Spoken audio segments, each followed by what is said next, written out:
Lee Summit is your destination for big city vibes and small town charm. Head to the downtown Lee Summit Farmers Market, where local meets fresh. Then grab a cup of coffee and discover a variety of shops and boutiques just around the corner. Continue the fun in downtown Lee Summit at a retro arcade bar. Discover your new beer at one of our 6 locally owned breweries. Cool off with some handcrafted cocktails at happy hour.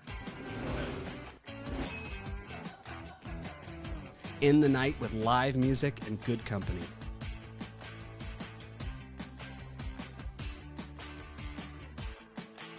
Lee Summit, Missouri. Hello, Lee Summit. I'm Laura Ingeman, and this is your flash briefing for the week of October 7th. The city has partnered with the Community Blood Center for a blood drive today, October 7th, from 10 a.m. to 4 p.m. at the city's Mainz facility. All participating donors will be put into a drawing for 2 Kansas City Chiefs tickets and a parking pass. The time to donate is now. Find a link to register on the city's website. Walk-ins are welcome. City Council will meet for regular session Tuesday night at 6 in council chambers in City Hall. Meetings are open to the public or watch live on the city's YouTube channel. If you can't watch, catch the recorded meeting on demand on the YouTube channel or by subscribing to the Council Debrief newsletter, which breaks down 3 to 4 key agenda items. Subscribe at cityofls.net. The public is invited to a special ribbon cutting ceremony to celebrate the completion of the fire department's live burn training facility on October 10th at 2 p.m. at Fire Station Number 7. This is made possible through the 2022 Public Safety Sales Tax. Attendees will hear remarks from Fire Chief Snyder, followed by a guided tour. The facility will allow firefighters to participate in controlled conditions, reducing injuries and deaths, and provide hands-on training for various exercises. We hope to see you there. The city is seeking a highly qualified Director of Human Resources to oversee all aspects of our human resources operations. The ideal candidate will have a proven track record in leadership, a deep understanding of employment laws, and a passion for fostering a positive work environment. If this sounds like you, we encourage you to apply at lspeople.net. And Recycle Fest is back on October 26th from 9 a.m. to noon at the city's Mainz facility. Items accepted include license plates, cell phones, rechargeable batteries, wine corks, and even bicycles. Paper shredding will be available up to 4 grocery sacks. Thanks for listening and have a great week.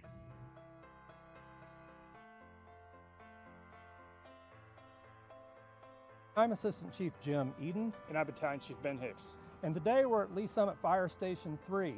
Fire Station 3 was part of the 2016 no tax increase general obligation bond for public safety initiatives. The station was built and occupied in August of 2020.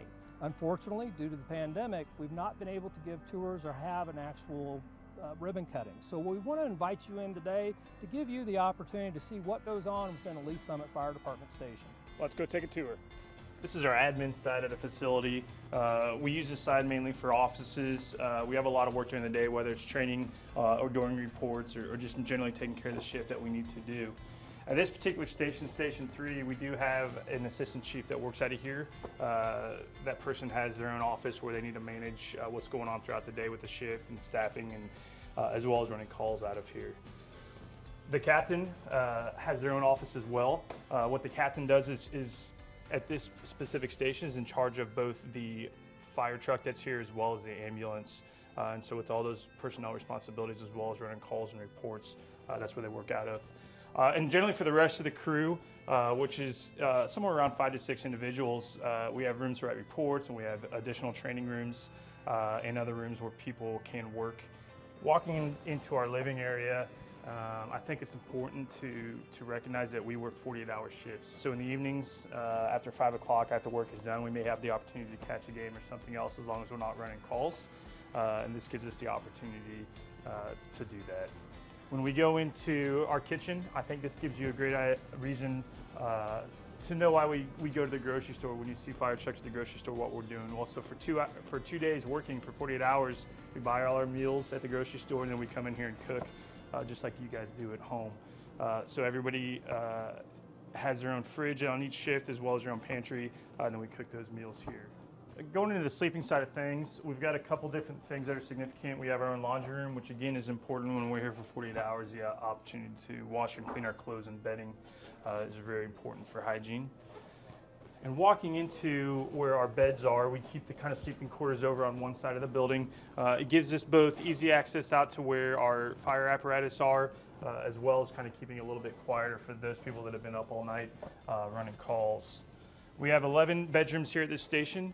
And the reason we built it with so many bedrooms is we want to give ourselves as a city the opportunity to expand. So if we need to put another apparatus here or numerous other people working at this station, that's already in place as far as infrastructure goes, and we don't need to go back and try to make it bigger or better. And that's really important for us, especially because the old station was so small. Back out on the apparatus floor, we have doors facilitated as many places as possible, so that way when we're sleeping at night and a call comes out, we can make our way out fairly quickly to get out onto the truck if we need to and run a call. On the other side of the station, we kind of have other stuff that we may want to keep separated if we want to. Physical fitness is very important to us as firefighters. So in order to better ourselves and make sure we're as healthy as we can to do this job, we have our own gym facility here that we kind of go throughout the day when we can and get an opportunity to come in and work out. Our goal when we run calls, when we get back to the station after calls, our goal is to get ready to go back as soon as we can to run another call. So we have the opportunity or capability here to fill up our air tanks. You see firefighters wear the big air tanks on their backs and they use those in a fire. We can come back and fill those up and make sure that we're ready to go again when we're wanting to go run another call. We have our own workshop here. We work on a lot of our tools and making sure that everything's clean and operational, and this gives us the capability to do that, again, to make sure that we have everything we need and we're as capable as we can be running calls throughout the city. Cancer prevention is very important in the fire service right now. Because of that, we have an extractor machine, and what this does is gives us the capability when we come back from a fire, we can put our bunker gear into this machine and get all that really nasty crud off of our gear. Again, kind of getting back to that cancer prevention mode, allowing us to be as clean as we possibly can for the next call. And finally is our bunker gear room. We each have our own individual locker. This gives us the opportunity to store our gear when we're not here working in between shifts, as well as keep a clean extra set on here in case we do run a fire and we need to clean our current gear. Typically, this is where your day starts off at the fire station. You come in and get your gear and put it on wherever you're working that day, and then you end the same way, bring your stuff back to your locker to go home after working. This is Med 3. This ambulance just currently moved into the station from Station 7. Station 3, since we've had it built, has turned into one of our busiest stations in the city. Therefore, we wanted to provide the best care and the closest unit as we could. So we moved one of our ambulances up, and this became Med 3 for this particular instance. Out of this station, we also have Pumper 3. And that's a fire apparatus that they utilize to run the calls on this west end of the city. The last vehicle that you see is the chief's vehicle. We have 2 shift chiefs on shift every day, and they split the city. And this chief running out of this station typically covers the west and south area of the city, while our chief of Station 2 covers kind of the northeast section of our city, and they divide it up evenly. Thank you for going on a tour with us today. If you have any other questions about the Lee Summit Fire Department, please go to our webpage at lsfire.net or follow us on Facebook at Lee Summit Fire Department. Thanks for joining us on the tour.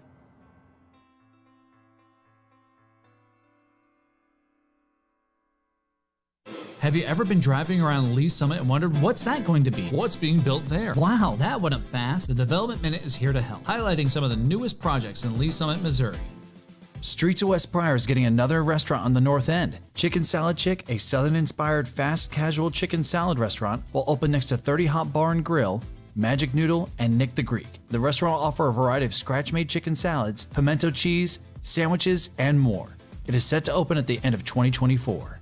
Summit Orchards is welcoming Salad & Go, a drive-through restaurant that specializes in salads, wraps, and breakfast. The Arizona-based restaurant sources fresh, natural ingredients for its salads, house-made dressings, and proteins. Salad & Go is set to open in spring of 2025. Summit Orchards is getting Andy's Frozen Custard. The quick-serve frozen custard-only chain offers a wide variety of custard treats like concretes, jackhammers, sundaes, splits, malts, and more. Andy's is set to open in spring of 2025. Craft Putt is coming soon to Summit Fair. The locally owned indoor mini golf bar and restaurant will feature 2 custom-designed 10-hole mini golf courses. The space will offer games, food options like tacos, burgers, and wings, and local craft brews. Craft Putt will open by the end of 2024. That's it for the Development Minute. For more about upcoming projects, visit cityofls.net.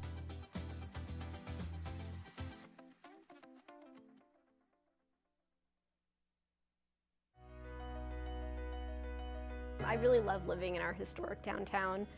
I walk my dog around the shops, take her for, they do pub cups at Poppy's, so you can get ice cream with a little dog biscuit in it, which is her favorite thing in the world.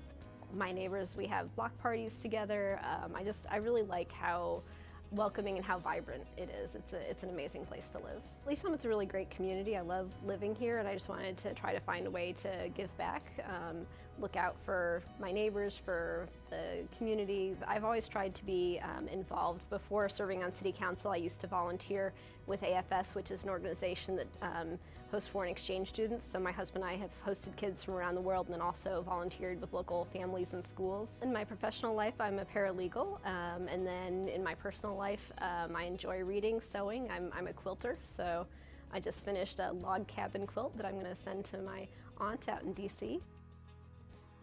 I can't claim any of our council accomplishments for myself. This is always a team effort. But I am really excited about the farmers market and event space that we have coming in. It's still in the design phases, but I think it's going to be a really beautiful space, and it's going to really continue keeping our downtown thriving. It's been in progress for a long time, but I think that people are going to really love it when it's done.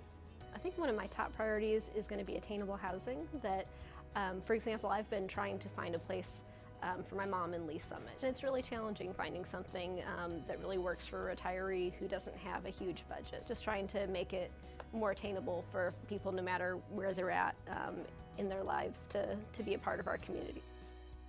Community is what we make it. Everybody should get involved in whatever way they can, whether that's just voting or whether it's joining a board or a commission or even running for office. What do they say? The world is run by those who show up. So get involved however you can and make a difference in the community.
Good afternoon, everybody. We're going to call this meeting to order for the Finance and Budget Committee at 5:02 p.m. Can we go ahead and get a roll call, please? Thank you, Chair. Councilmember Carlisle. Present. Councilmember DeMauro. Here. Mayor Pro Tem Lopez. Absent. Chair Shields. Here. And I think Mayor Pro Tem may be joining us in a little bit, but I know he was at an event right before this, so maybe a few minutes. That said, I would look for an approval of the agenda unless anyone has any comments. Chair, I move to approve the agenda. Second. Okay, we have a motion and a second to approve the agenda. Can we get a vote, please? Thank you, Chair. Councilmember Carlisle. Aye. Councilmember DeMauro. Aye. Mayor Pro Tem Lopez is absent. Chair Shields. Aye. All right, we have an agenda. This is very exciting. Do we have any public comments tonight? Chair, we did not have any public comments tonight. I'm shocked that we don't have any members of the public in the audience, but I'm sure they're all watching at home. So, all right. You know, it's just that kind of afternoon. We're gonna have a fun meeting. Watching us. This is true. It's true. Positive. All right. First item on our agenda is approval of the September 4th Finance and Budget Committee action letter. Do we have any discussion? Not, I would look for a motion. Chair, Yes. I would move to approve 2024-6501, the September 4th Finance and Budget Committee action letter. Second. Thank you. We have a motion and a second to approve the September 4th, 2024 action letter. Can we get a vote, please? Thank you, Chair. Councilmember DeMauro. Aye. Councilmember Carlisle. Aye. Mayor Pro Tem Lopez is absent. Chair Shields. Aye. All right, next item, 2024-6536, presentation and continued discussion, unassigned general fund reserve balance considerations for funding. Mr. Dunning. Thank you, Chair Shields. I told staff I would just stand on my report and answer any questions if you'd like, but I don't think that'll get us there, so. You know, do you have a presentation, or do you want to just throw the spreadsheet up on the? Yep, I've got visuals here that we can start the discussion. If it works well, I'll just pull up the spreadsheet and talk from there. Absolutely. Okay. So this is really continued discussion of our general fund reserve balance per the policy. And over time, since we've started this discussion, over time we've compiled suggestions and ideas on how to invest those resources within the community, within the organization. So this goes back to, gosh, that policy went in place, I believe, in, I just had it here. I want to say September of 23. Nevertheless. So we started this spreadsheet to show, you know, what is above what I say, well, what we determine to be the 35% cap. And if we have general fund reserve in excess of that 35% cap, then through the city manager's office, we're to bring suggestions and ideas on how to invest those resources. So that's the purpose of this discussion. That's the purpose of this table with this information.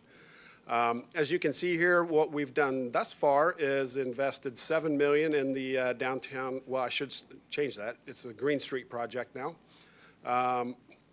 And then we found an avenue to, not through the general fund reserve, but through mid-year adjustments to do some audiovisual enhancements in City Hall conference rooms. So that was an idea for this. I didn't want to take it away, but I did want to make reference to that. We found other resources to make that initiative go forward.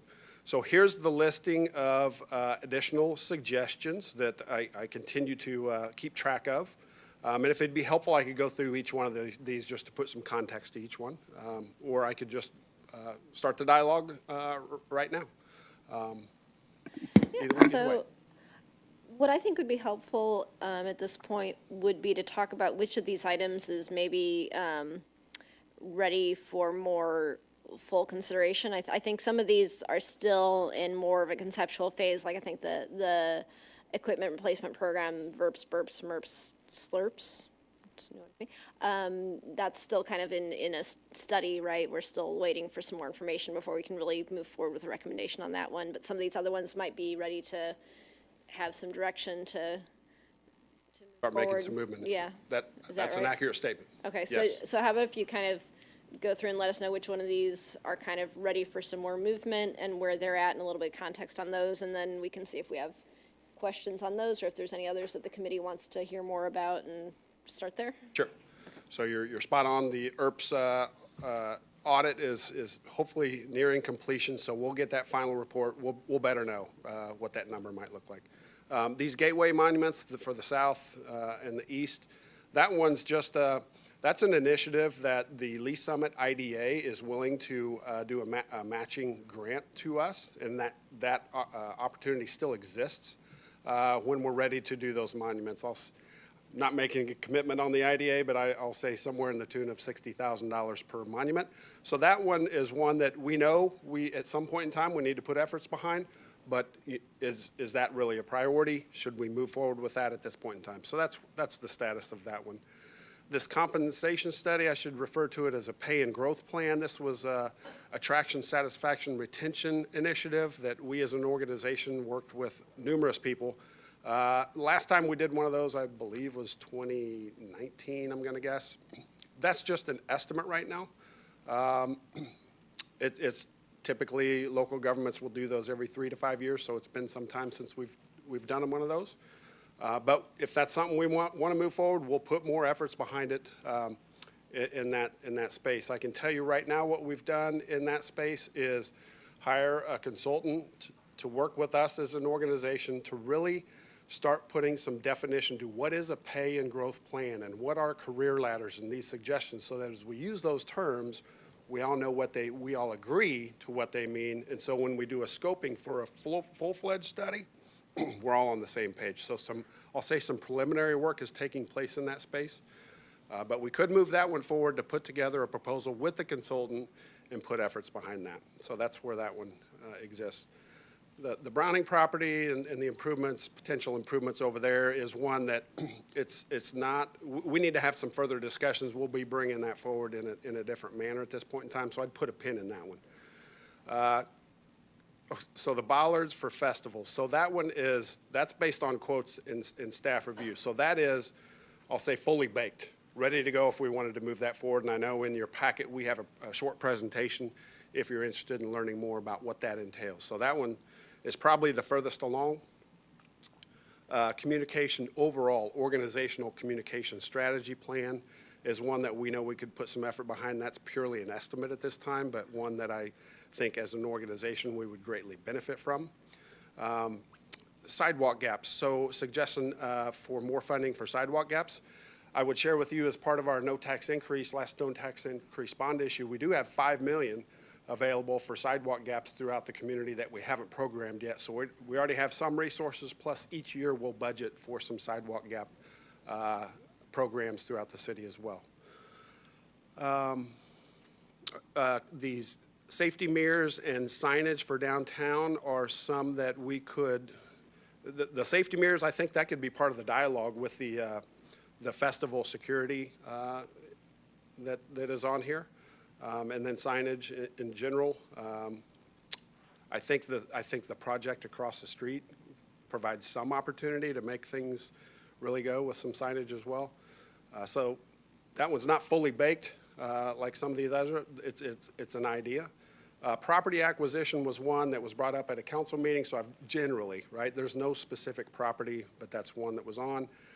World Cup, certainly planning for that. And then this last one, Joint Operations Facility tower replacement. As we've moved that project forward, we understand that we will need to put a new tower up at that location that's going to come at a cost. That's a very preliminary estimate.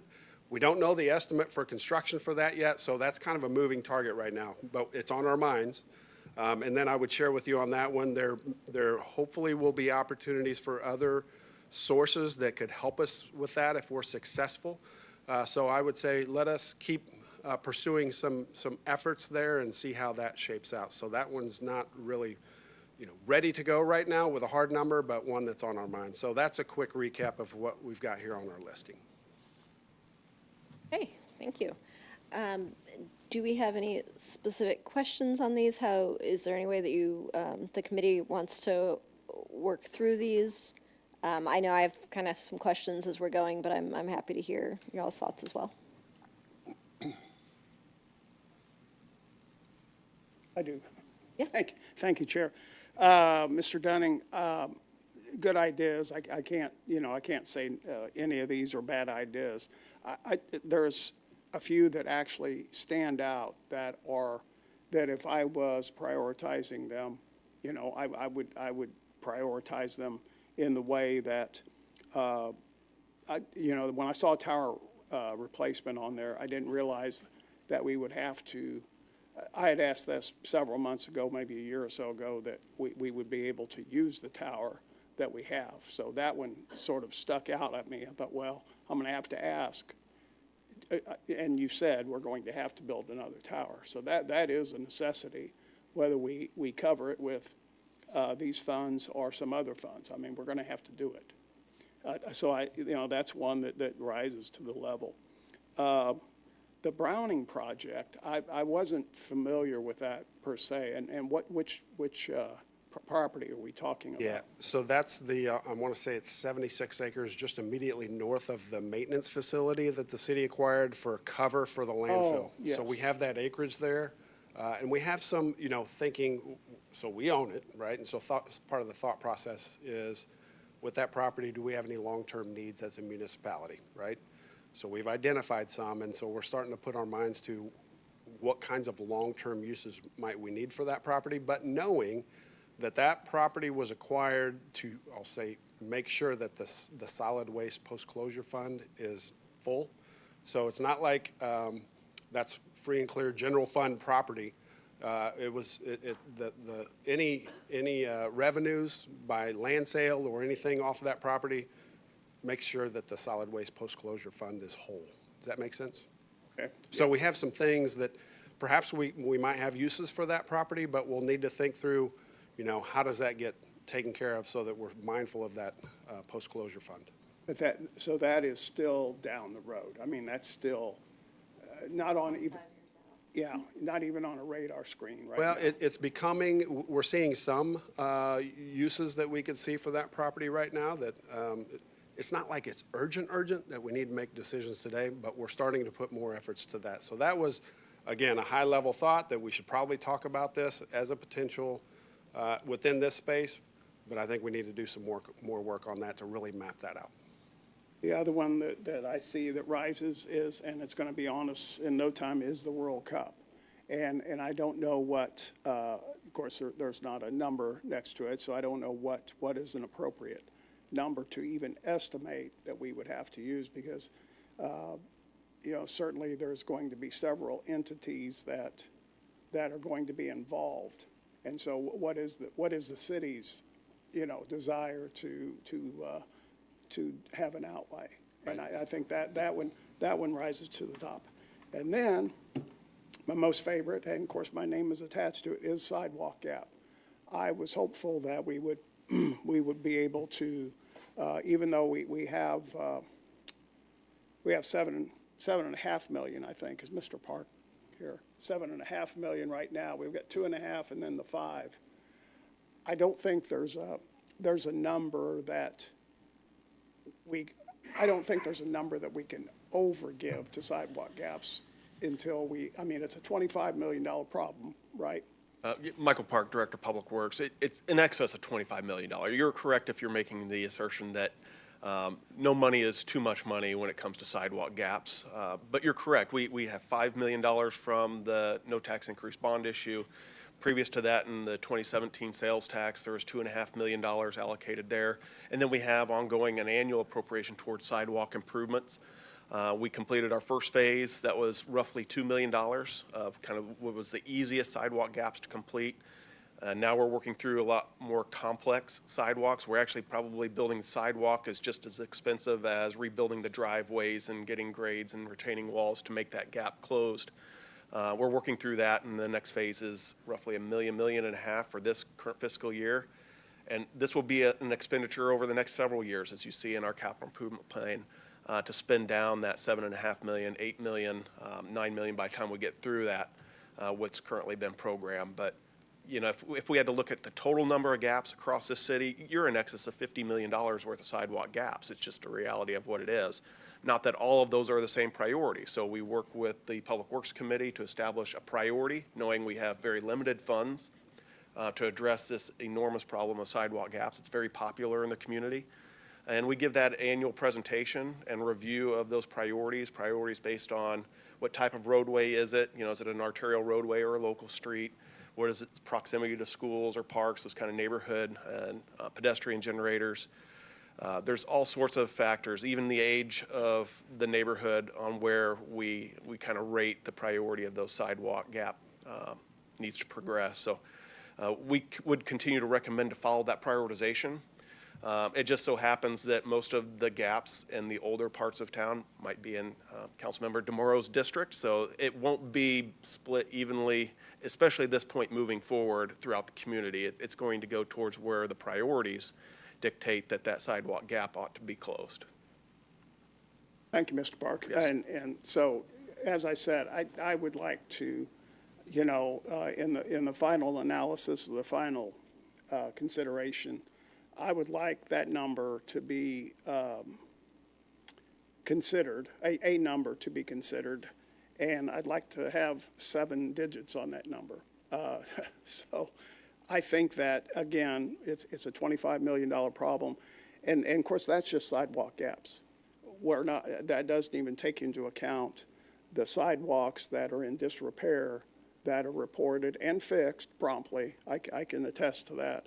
That they're you know, sidewalks that have started sliding and they're trip hazards, or they're just cracked and in such bad shape people can't walk through them. So that's my 2 cents. I'll stop there. Thank you, Councilmember. Thank you, Chairman. And kind of piggybacking off of some of what you were talking about there, a question that I had about the sidewalk gaps specifically was, are we deploying resources as quickly as we can? Like if we were to say today we want to allocate $1 million more to sidewalk gaps, does that mean that this gets done more quickly, or is it at this point we're still working through the funding we have with the resources, like the personnel that we have, we can only do this so quickly? Like if we just give more money, does that happen more quickly, or is that something that isn't really going to come into play until a few years down the road when you've run through that $7.5 million that's been allocated already? I don't know that it delivers those sidewalks more quickly when you look at our current 5-year CIP. Right now, you know, we got the easiest of the easy done, where essentially we could tell a contractor, go put sidewalk there, and I don't want to oversimplify, but they built sidewalk where we said to You're put getting it. the low-hanging fruit We first. have to now engineer this, and we have to look at the extent of acquiring easements and full build-out of driveways, building retaining walls. A couple examples, we're working on sidewalk priority that's along O'Brien, just kind of here adjacent to downtown. You follow Main Street around O'Brien, there's some multifamily, no sidewalks. It's not easy to put sidewalk in that area. There's some over in your district, Councilman DeMoro, that it's not easy at this point to close those gaps. So we're going through a process where engineers are doing site surveys. They're looking at what sidewalk requirements will need to be met, what are the grading to get these things to tie back in, and how far can it go. And the dollars just aren't going as far as they did before. You know, we got nearly 4 miles out of $2 million. We're not going to get near half of that with the same amount of money moving forward. So more money would be appreciated because we can do more, but it won't be delivered sooner. It'll just be more that we get done in years 6, 7, or 8, as opposed to what current funds we have that will basically run out in year 6, 7, or 8. So let's see. I have a few questions about specifics, if I could talk today. And then I kind of want to talk to the committee about what do we want our process to be from here. So my feeling is that we don't want the perfect to be the enemy of the good, that we don't want to say we can't make any decisions until we know exactly how every single dollar of this reserve balance is going to be allocated. So for example, if we want to say, let's go ahead and earmark $1 million for sidewalks, and we want to go ahead and earmark money for the communications plan, for whatever, that we can go ahead and start making some of those decisions and giving staff some direction about, go ahead and flesh this out, go ahead and come back to us with a plan that we can then, review and send to council for approval if it looks good. So are we ready to start making kind of some of those recommendations to say, you know what, there's some of this that you're going to have to come back to us with more information on, but we'd like to go ahead and move forward on A, B, and C right now, given the size of the fund balance. And I think we may, I think we added some more to the fund balance after last year too, didn't we? So we just had a fiscal year that ended. My understanding that this, yes, we'll be doing this again because we're in doing the financial audit right now. So here in probably the next month or two, we'll have a new number based on the policy and the calculations to work from. Sure. And, just my point is that that balance continues to grow, and it's time for us to go ahead and start deploying it in the community like we talked about. That's correct. So does that make sense to you guys to go ahead and try to come up with at least a few of these items that we're ready to push forward on? Okay. So then questions that I had about specifics. What I think of as the downtown safety package, the bollards and the safety mirrors. Where would you be at in that process? Has the safety mirrors been reviewed at all? Do we have any numbers on what that would look like? I think staff would need a little more direction with regard to the safety mirror proposal. And in our experience, and I've been here almost 20 years, the only location we've had really public request for consideration of mirrors is the alley right here between, or just to the west of City Hall coming out. And that actually it will be changing as part of the Green Street project, and that alley will be changed to one-way was one of its recommendations in its study.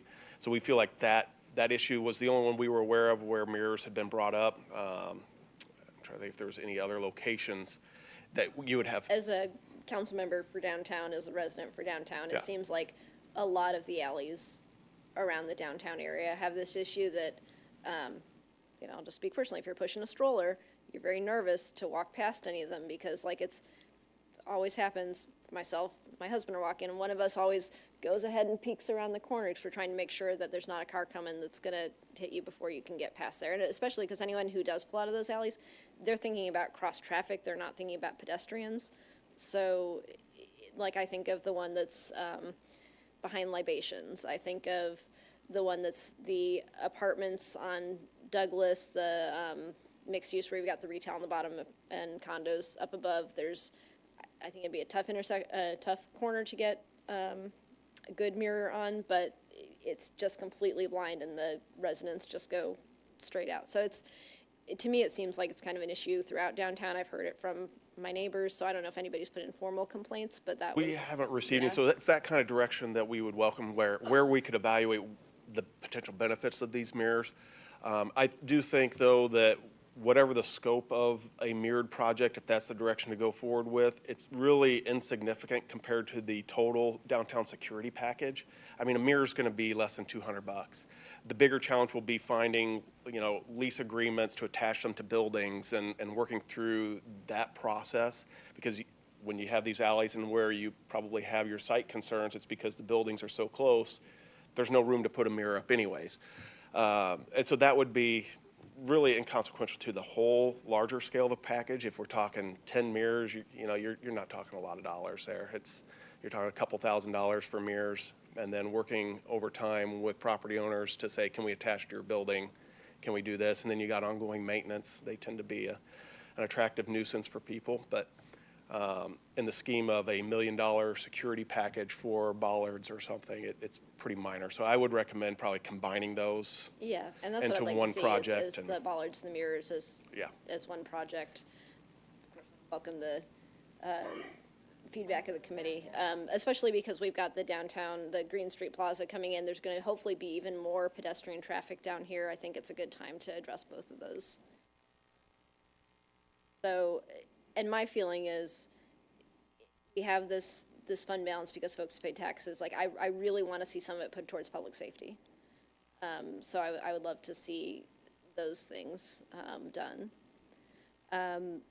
As far as World Cup goes, I know right now we've just got kind of a question mark there. And my understanding is that World Cup as a category here might cover a lot of different things. It might be extra public safety resources, because we anticipate there's going to be overtime by our public safety officers.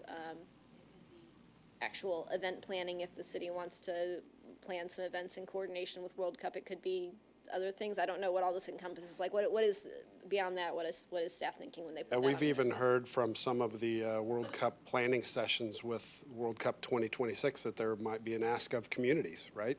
Just from a financial resources, but still no clear direction on what does that entail.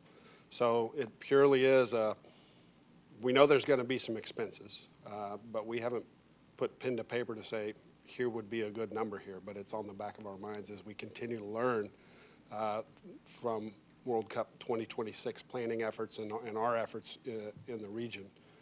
But part of that predominantly was knowing that we're going to have some overtime expenses, because it's not just, as the community, because let's face it, July 4th will be happening during this time too, and that's an expense that we undertake as a municipality, and we'll, in downtown days, right, it's kind of sandwiched in between those events. And then we know that the private sector will want to draw people here to the community too. So there's going to be a huge demand on predominantly our public safety folks, but others too. So we need to be planning for some of those expenditures. That would be to go ahead and have staff spend a little bit more time just to start fleshing this out, what it might look like. I know that it's going to get refined, but if we feel like we need to tentatively earmark a certain amount now, just so that doesn't get spent down, so we know, hey, we need to be reserving this for this event that's coming up, and then that could get adjusted up or down, but maybe go ahead and start making a placeholder for that. Does that make sense? Well, as I said when I was talking about the World Cup, we don't know, and your question about what it looks like is an excellent question, because we really don't know what it entails until staff comes back and says these are the things that we want to concentrate on, because I'm thinking we'll probably have some partners in this too. I mean, unless we take the role on entirely on our own, I suppose that we're going to have some partners that will have some engagement and financial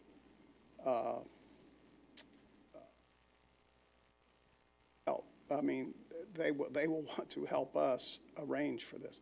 In other words, does the city want to take the whole thing on, or do we want to investigate it further and see just what our role should be, and then see what everybody else needs, and fine. Well, when we talk about partnership, my impression, and maybe I'm wrong, and I sort of hope that I am, is that means more like being asked to send Lee Summit resources to support Kansas City and to support the regional effort, not necessarily resources coming back to Lee Summit, but like how can we pitch into the area where these events are going on to help out throughout the region. Am I missing something? Because just from the one meeting that I went to with Dunning, it seemed like that was more the tenor of conversation. Right. Even to the extent of, for this Kansas City region, reaching out to folks in, Springfield and the east side of the state to come to this area to help support this. So is there an impression there will be funding for Lee Summit to do something like that, or just that they're hoping that we'll just do it? I don't know that it would be directed towards Lee Summit. I think that's why they've, put in place KC 2026 to organize this for the whole region. So I went to another meeting since the one that we've went to, and they did have, they still don't know what they know yet, right? But they do know that they're leaning towards communities being able to partner with them to be like secondary communities for events, and then we would be able to use their taglines, their logos, but it would bring people out here because they're obviously not going to be able to do everything every day. And the people that follow the World Cup and come to the World Cup will generally stay here the entire time their team is here, and then longer if they've already planned that. So just for relief off of them, communities to plan things in their areas. So I just in my thoughts of what you're saying, that might be one place where we could do it is we would ask our other community partners in Lee Summit if they would be interested in partnering with us so that we can partner as a community with FIFA 2026 and see what that looks like. I don't even know what those dollars look like or how much they were asking for or what the partnership's going to look like. But just off of that, that's one thing that I could think of that would be for that. I don't think they're gonna be really asking for our public safety people. I mean, they very well could, but they know that they're gonna be way strung through, and all the communities surrounding are as well. So they're really trying to go outside of our region to look for public safety, and private, which I don't even know how that looks. There was one other thing that I thought about and that might be able to do it, and that's just the transportation. If we were to have events, you know, just moving people from the downtown area out to Legacy Park or down to Longview, or however that might look, if we were to do something just in our community. But as far as right now, except for what it's gonna cost us to clean up everything and make sure our public safety's getting paid, that's the only thing I could think of for 2026. And hopefully our new DMO will be able to figure that out for us sooner rather than later. And I think just the personnel side of it is, that's where I'm starting to think, like, just like we expect for any kind of big event like 4th of July or anything, that there's extra folks needed, extra hours needed. So to start putting some numbers to that, what we think that, you know, a couple months is gonna look like, and then maybe also start thinking about what community events we might want to be doing. And like, there's a lot to it, but if we can start getting some rough numbers, like we think Lee Summit should be planning for $1,000 for $1 million. Like I just have no idea what the order of magnitude is, and it would be good to know, just to start getting a feel for what the order of magnitude is, so we can make sure that we're not stretching ourselves too thin on the resources that we have. I feel like you have pretty good consensus about what we're. Yeah, basically what I'm hearing from the committee is go ahead and dive into that one, start putting pen. And not Figure out what you can figure out. Yeah, not from what we know. Not committing knows. to anything yet, just Right. starting to figure out what this might look like for us, because nobody else is going to figure it out for us. It's up to us. Okay. Let's see. I think maybe we should just kind of go through this list one by one, and they may be really, really short discussions. I just don't want to miss anything. So the equipment replacement, we talked about, that's going to be, the final audit's coming in soon, and then we'll revisit that. Community gateway monuments, do we want to talk about allocating any funding for those at this point, or do we want to put a pin in that for later? I'd rather put it. Yeah, I think we should pin it, just because we know we have so much road reconstruction gonna be happening, so I don't wanna put it somewhere and then have to move it. I've not heard a peep from anybody that that are wondering why the east Why side we don't doesn't have have those? a monument. Okay. Yeah. So we're gonna put a pin in those first two. Compensation study. I'm good with allocating money to that. I don't want us to get behind again like we did last time. And to just know what we're even talking about. Okay. And that is in the 300 to 500 range. So I think this would be a Reference go to it. ahead and do your homework and figure out what this is gonna cost and come back to us with a formal ask, but we're okay with that range. Okay. Browning property. More of a pin one, it seems like we don't have enough information yet to really know what we're talking We don't know about. what we're gonna do, yeah. The bollards for festivals, are we okay with calling this a downtown safety package with mirrors if that's found to be feasible? I'm okay with that, and I think really we should kind of figure out what all that's gonna be and see if we can get it in with this Green Street project. I do have a question about the bollards. I'm looking at the example of the security needs, and there's a lot of letters and embedded in red. Yeah, could we go ahead and pull up Yeah, that sure. presentation? Yeah. And I'm not sure what all that means.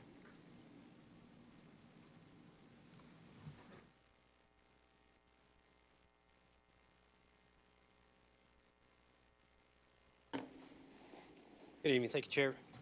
Captain Mike Marie, Police Department. This will be real quick, unless there's questions. Several months ago, when we found out there would be opportunities for funding, we started researching a bollard project. We've, for years, recognized that we needed to boost up what we do down there to keep vehicles and pedestrians separate, right, to make our pedestrians safer. The slide that you're speaking of, Councilman, is an overview of all the different areas. It's a little bit more complex than just barricading streets. several of the businesses for a large scale, like Oktoberfest or Downtown Days, they still need access to do their day-to-day, the lumber yards, some of the food and beverage. So those dots could represent the different areas that we would need to barricade and control traffic to prevent a vehicle from intruding into where we know we're going to have pedestrians. Typically right now we use what we call type 3 barricades or water barricades. You've seen those. The type 3s are just the 3 bars that are reflective, and then the water barricades are the larger orange ones. Both have a lot of limitations and drawbacks. The type 3s are very easily moved. People move them out of the way. They don't put them back. So that's a constant issue with having to go make sure they're reset. The water barricades tend to leak, or people will dump them over, and then they just become a big, orange plastic thing in the middle of the roadway. And they don't prevent those vehicles from intruding the way we would like to. City staff's responsible for setting up and monitoring all those barricades, so it becomes just an ongoing for a 3-day event, just constantly making sure barricades are in the way. When we started this, we keep referring to it as a bollard project because that's where we initially went, was let's look at removable bollards for the downtown area. We quickly realized through that research that that was not feasible for what we wanted to do. So we started to reach out to different municipalities, different organizations across the country. What do you use? Because we wanted something that was flexible, meaning it could be expanded or contracted based on the size of the event. We also started looking at not just the downtown. If there was an event at Legacy, we could use these there. If it was something at Longview, smaller. If we just needed to shut down a street for just a few hours, something that we could deploy easily and just move throughout the city. And obviously we want it to be effective, right? So those were the 3 criteria. As we started looking through, we came across a company called Meridian Defense. It's exactly what they do. They're Archer barricade systems used across the country. We reached out to Chicago and found that they use them frequently for their parades, their marathons, those types of things. NFL, Major League Baseball, they all use these for large-scale events. And it met those exact criteria that we wanted, something that we could easily deploy. It was flexible, we could use throughout the city. Even the event of like a significant weather event where we needed to restrict access into a neighborhood to make sure we had access control, that only the right people were in those neighborhoods while the rebuild was going on, or something like the microbursts that we had many, many years ago. So we really started looking at this particular product and would it work for our needs. It's really a one-stop shop. That's one of the things we really appreciated about it. It comes with trailers. It's loaded up. One person can set these up, which means the trailer's easily deployable. We can go hook it up, get it out to where we need it. We can deploy it very, very quickly. It comes with ADA compliant matting, so we're not tripping over the cables. I mean, it's just really a good one-stop instead of trying to piece things together from different places. So we started really exploring what they had there. We always talk about accessibility. Remember, the businesses downtown have to be able to get there, but even more importantly, if there's a medical emergency, fire needs to be able to get an ambulance into that footprint or other apparatus. There's a gating system that comes with this particular product. It provides the same level of protection that the barricades do, simply up and down, so that we could go through that and instead of moving a bunch of type 3s or water barricades to get a pumper or something in, we'd just simply unlock a gate, let them in, close it when we were done. We like the customization. They come in multiple different colors, whatever the city would want. There's wayfinding that can attach to them, yours truly or pedestrians only, whatever we would choose to put on there. To give you an example, just from visual from a few years ago, the top left, those are the water barricades in the type 3 that we use. That's Southwest Main, coming over the bridge into downtown. You can see what that would look like. One conceptual idea, if we use this product, much cleaner, much more professional. Same way in the bottom left, that's the bank looking at the back of the chamber. Somebody's moved to type 3, turned it around. We had to go find it, bring it back. You get a conceptual idea of what that would look like. And then finally, I think everybody's familiar with what's in front of the fire department every year, kind of cluttered with all the barricades, the type 3s. You're looking at something like that, much cleaner, much more professional. Been a lot of talk about World Cup. If we had an event like that, these could be deployed, Paragon Star, Legacy, wherever something was necessary to really keep traffic from intruding into our pedestrian, which is really what it's all about. It's all just about enhancing the safety, not only in the downtown area, but throughout the community. When we went through and initially started working with this company, the initial quote that they gave us was $1.8 million to really cover everything. Myself and other staff members sat down, really reviewed it with the vendor, cleaned it down to really a minimum, trying to be conscious about a budget and knowing that these monies were going to be shared with other people. That's where you get that number that's on the existing list. Obviously, it could be built bigger in if we had the opportunity to do that. We talked about, you would ask questions about, are things ready, how long it would take? The vendor tells me they could have our entire order here in 45 days from the day we cut the PO, meaning we would have that product here. If we move forward, there's a lot of questions that we could ask, but I'm sure we could find solutions where we would store them, who would be responsible for delivery setup, but that's all secondary to actually moving forward with the purchase. I'd be happy to answer any questions if there's any. Thank you, that was really great. And so that particular map that Councilmember Nomura was asking about, the letters don't really mean anything, they're just designating all the different spots? Without getting into the details of how we would set up, yes, they do. The vendor has S, like in the top right-hand corner. We know exactly what the vendor would recommend to be at S. We know what he would recommend to be at But for B. our purpose, they just mean possible barricade Right, locations. it would be, Yeah. he's made conceptual renderings of what each one of those locations. It would be up to us to decide if we wanted to gate there or just completely close down. The important Sure. thing is, we just can't have vehicles intruding, and it happens every year. We get vehicles inside the footprint because somebody's moved something or figured out a way around things, and we get vehicles down there, and that's what we've got to stop. The bollard system that we looked at, or initially started, it was just not feasible, it's not practical. Each one has to be digged 48 inches deep, 18 inches wide. If it's hit, that whole thing has to be ripped out. So we estimated we would need 200. So that's 200 holes in the downtown area as far as a construction project ongoing to meet the standards. Several areas with utility, you couldn't dig that deep, so it doesn't meet the own vendor standard to mount it. And then again, if it got struck even accidentally, the whole thing would have to be ripped out and remounted. So it would almost be an ongoing construction project in the downtown area. And then you're anchored to the downtown area instead of having a product that we could use anywhere in the city if we needed it. Question, would these be for public safety use only? Because I'm thinking, what if public safety or water services needed to close a street? I mean, that would be transferable. Yeah, we've actually, in some of our meetings, we talked about that. It's a community tool. Any long-term road closures, I think there would be a use that could be identified, that we could put that out there to make it safer for our employees to be out in the middle of the roadway working. A lot of communities use it such as that. So it's a safety feature, not necessarily public safety, but safe for all our employees. Carla? Thank you. So these are, I'm assuming these are just some sort of heavy metal. They weigh about 700 something pounds, but the way they're built, one person can move them. Westport Entertainment District right now is using them down there. 2 individuals lock that street down in about 25 minutes every Friday and Saturday night. Not going to go look at those. Right. I'll take your word for it. But yeah, they're about 700 pounds Okay. each. So nobody's going to move them. Nobody's going to push them over. They're multi-strike rated, and they're lifetime warranted. So if something were to happen, So there's some kind of locking system then on the wheels or whatever. These are the type of, if a car hits it, they actually go up instead of through. So, and then with the tethering system with the cables, all of a sudden that car's pulling about 4,000 pounds, depending on how many are ropes. So it's they say about a 12 to 15 foot intrusion at speed, which is much safer than what we're currently. So for a maximum cost of $2 million, or? For $2 million, I can get everything we want. But like I said, we did glean it down, but there's still items that we would like to be a little bit safer in areas that we would like to bolster up, but that's just not included here. Thank you. I appreciate the flexibility here. I think it's great that you looked at a problem and tried to find a way to solve it, not just try to figure out a way to do bollards. Like that, this is a really good solution, it seems like, to the issue, and hopefully really flexible. So I would love to move forward on this. I think it's a great idea. Absolutely. Figure out how much money. Yeah, so I was going to say, Mark, can we pull up the numbers again?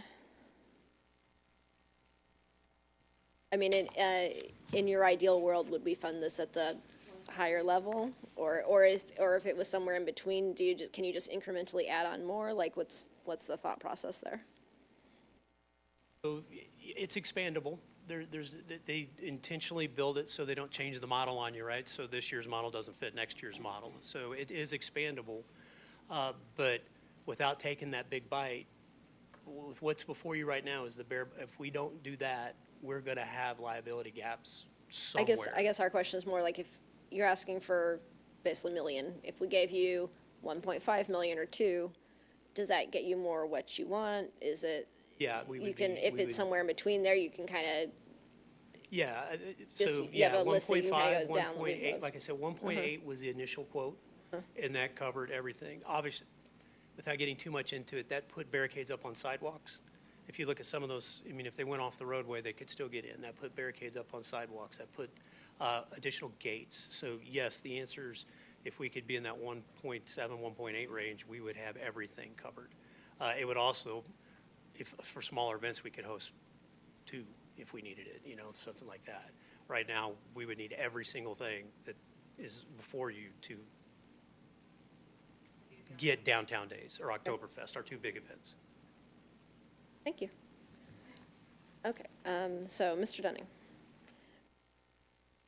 I'm sure you were part of these discussions. What are your feelings about this funding level? Do you think that, and especially as we're looking towards World Cup, do you think that's sufficient? Is your preference to go a little higher? I mean, I know you're trying to be responsible with taxpayer money, but we want to know what you guys are looking for, and then we can think about the recommendation. I think about, the community of Lee Summit and how much we love our special events. And I would like to, as I'm sure all of us would like to sleep better at night when we do these. So I am comfortable going above what the, hey, bare bones, at minimum, what do we absolutely need here? And if we could ramp that up a little bit, I'm comfortable with that. Because we would use these for like when the kids all do parades for their homecoming and stuff too, right? That we could block that stuff off so it's better. Flexibility is the key with this product, for sure. I mean, I would So that would at least take like fund it at half, is that what we're saying? Well, so right now, based on our calculations, we still have 4 million, right? So, We give 2 to that? and what we could do is just say, well, if we were to do 2 million here, let us go work with the vendor, come back with and it would come back through finance and budget, obviously, so. Actual quote, yeah, Yep. yeah. I'd be comfortable directing staff to work up a $2 million public safety package that would include the barricades and the mirrors. I know I keep saying this, but it's a small thing, but it's really visible. And it's really visible to folks who visit our downtown, which is the heart of our community, like we always say. So, Absolutely. would the committee be comfortable directing staff to go and work up a package like that to bring back to us for review to send on to council? Yes. Okay. One thing we probably need to do is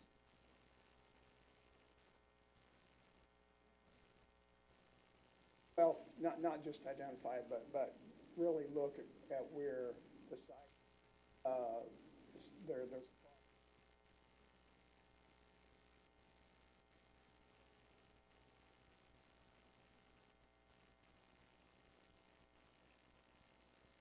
but how many spots we actually have. I mean, we may actually identify more spots than we think we have.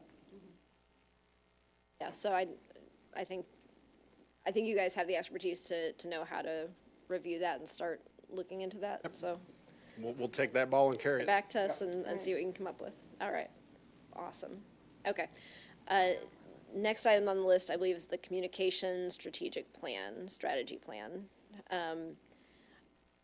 80 to 100,000. What, can you tell me just a little bit more about what that would be like, working with a consultant to come up with a new plan, not necessarily implementing actual communications with the public, but just working up a plan for how we would do that, or what would this entail? To me, it's multifaceted, and I think about, our evolution of our communications and public engagement here at the city. We used to operate with just one public information officer, and now we have a team with numerous platforms and vehicles to use. So this would be stepping back saying, okay, we've got a team now, we've got these tools, how do we best deploy them, and then internally and externally, so the whole thing. And then we're a much larger community than we have been when we've put many of these in place. And so this is also thinking about crisis communications, emergency communications, and things of that nature. So it's a pretty holistic look at our communications, internally, externally, the different audiences as well. You as mayor and council, our community stakeholders, things of that nature. Or younger, all that. So do we have any particular questions from the committee? Any thoughts? I know this has been a priority of council to try to work on our communications, especially for crisis communications. We want to move forward with this as well? Yeah, I think we're good with you. Okay, yeah, we'd like to go ahead and, I like that, pin and pursue. That's great. Okay, sidewalk gaps. So I personally am of two minds about this because it's a project that I care a lot about. It's one that I think I was on Public Works when we talked about setting those priorities. It seems like right now we kind of have our 5-year plan set, so I don't know if it makes sense to allocate funding right now, knowing that that funding is going to run out and there's a need, or if it makes sense to have a future council look at this in a few years and see where they're at and how much more they want to allocate. I could go either way. I think we could really look at it in a year. It wouldn't have to be a few, right? Because unless something happens. We're going to keep having these reports as long as we keep having a fund balance steady reserve. yeah, exactly. So, I mean. We just lost our monitors. Okay, here we go. Yep. I think we could just, just pin that for now, but the next time we talk about it, say, okay, we know we're still funding this at 5 years, but year 7, 8, and 9, we're gonna run out, so do we wanna add more money to that? I know this is one of your passions. What are your thoughts? I'm inclined to say, put some money towards it because, generally what Mr. Park said was that, it's about $1 million for 2 miles. The price keeps going up, so even though we have 7.5 million, the amount of linear feet we can get keeps reducing. So the more money, it's going to cost more money to do what we had planned to with the 7.5 million. So I would like to see in this program, of course, the 5 million is a one-time deal. I mean, we don't have any assurance that we're going to be able to put 5 million towards our 2.5 million. So I would like to see, at least, I mean, if we've got 4 million that's unaccounted for. Well, now we only have 2. Less than 2.5. Yeah, I would like to see 1 million or as much as we can in excess of 1 million, actually. And as a reminder, the fund balance policy that we set was a minimum of 25% of our annual expenditures or revenues, whichever is higher, of the general fund, and a maximum of 35%. So we're talking about spending down to that 35% cap, but we could still comfortably spend down to 30% and still be well within that budget. So I'm not saying that we should, just that we would still be well within and ahead of what a lot of municipalities do at that point. So if we wanted to allocate, how much would you want to earmark for sidewalk gaps? What I don't want to do is fall below the 35%. I think, Yeah, absolutely I not. like I'm that with you. number. I really do. That's a comfortable number to me. That's fair. Yeah. So, what could we afford? I mean, would 2 Well, and million it- be too much? and it Yeah, I think we could do 1 million because we're already eating it up with it. And it depends on how much we end up later. And again, not that we need to wait to know exactly what these are, but like the equipment replacement program, I know we want to make sure that that's shored up. And then the joint operations facility tower, I think we may not know what we need to do there yet, but it's going to be a priority. So we don't want to go too far, but. I think 1 million. Well, and I guess I need to get clarity from staff again. Like if we put an extra $1 million towards sidewalk gaps, is that going to get spent this year, or is it going to get spent 8 years from now when the current funding is depleted? Like I wasn't really clear on whether we can actually deploy those funds right now, or is it just let you plan more, which is not a bad thing to be able to plan. It allows us to plan more. I'll tell you, when we started working on this year's fiscal program for this next phase of sidewalk gaps, it had to get smaller because our CIP only had $1.5 million in it for this fiscal year. Of course, we could roll that and wait, but we wanted to bring it as soon as we could bring and deliver that sidewalk gap. So if we had an infusion of money, I mean, I still don't think you're going to accelerate it much, but it might allow us to get a little more of the linear feet done that are in those more complex locations. We wouldn't know until we start to dive into it. We need to go through the capital improvement plan. We would budget whatever you want to allocate towards this. And that way it kind of secures it in the program so that we know what's coming in that 5-year plan.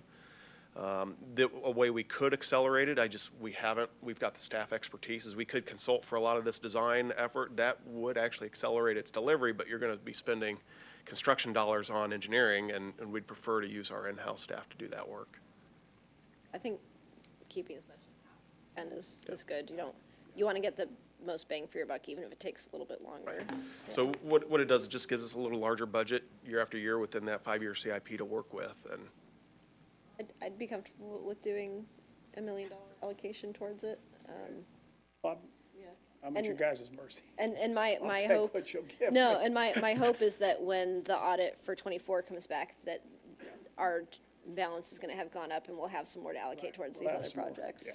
I mean, we can't Yeah. know for sure yet, but I think there will be. So, I appreciate the consideration, thank you. no, it's an important project, and it's important to the community. That's people's day-to-day lives. Yeah. I just don't like to see kids walking down the street going to a park or school. I just don't. Okay, the next item is the parking wayfinding signage for downtown. I think we've talked about in the past putting a pin in this until the Market Plaza figures out exactly what they're doing. Is that still kind of where we're at? That feels right to me too, and we know we're continuing to work with the downtown CID, right? And there could be partnerships there too, so we could continue to see how that works out. But I like keeping it on the list so This that we is don't my forget about idea. it. Absolutely. Oh, I've seen that. Councilmember Carlisle suggests a Beetlejuice sign No, with the arrow parking, pointing. parking, Yes. Big spotlight. Yes, and we are getting very close to 6 o'clock when I told you guys we would be out of here, so I think we can bang through these last ones real quick. Yeah. Property acquisition, I think we don't really know what that means, so we're gonna put a pin in that. World Cup, we've already talked about. We want you to go ahead and start sharpening the pencils on that and getting us some more detail on what you think is gonna be needed there.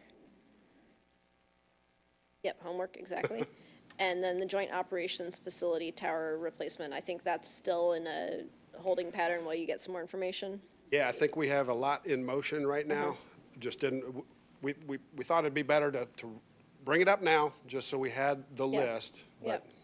And I think a pin on that one, so we're not forgetting about it. We know it's coming, but we're not quite ready to move forward on it. So, does that seem right to everybody? Yes. Okay. Is there anything, Oh, of course. Sorry about that, Mike Snyder, Fire Chief, and I want to be out of here as well. But, so that progress on that project itself, so just so you guys have awareness, we did budget within the Joint Operations Center original budget to relocate a tower and possible replacement. This is greater than that. This is looking at the microwave links that connect all of our radio system within, which has had delayed maintenance. It's beyond use at this point. So that project really is within our consultant's hands right now and is something that we could potentially be moving forward on. The 2.7 was including the tower. That's why you see it at 2.2 to 2.3 to 2.4, yeah, so 2.3 to 2.4 million. So that backed out the cost of that tower, and then that's just looking at that system. I would encourage, if it's okay for us to continue to pursue that, just because that equipment is almost beyond use at this point, and if it would break down, we would be at a loss within that system. So that's the only thing that I wanted to add really quickly. absolutely. And when I say pin, I don't mean don't do it, just that we don't have enough information to allocate funding towards it, but as you bring back additional information, I think there will be We believe those to definitely- be conservative at this point, but within that range. Okay, Technology. all right. Unless we have any further discussion, then I think we're on to Roundtable. I will mention real quick, I think that Lee Summit Economic Development Council will be coming to our meeting next month with a proposal. They're meeting tomorrow afternoon to discuss a draft PSA that they want to present to us for our consideration. So just a heads up that that'll be coming. Mr. Dunning, any items for staff roundtable? None for me. All right, we are adjourned at 6:01 PM. Go Chiefs. And Royals. And Royal.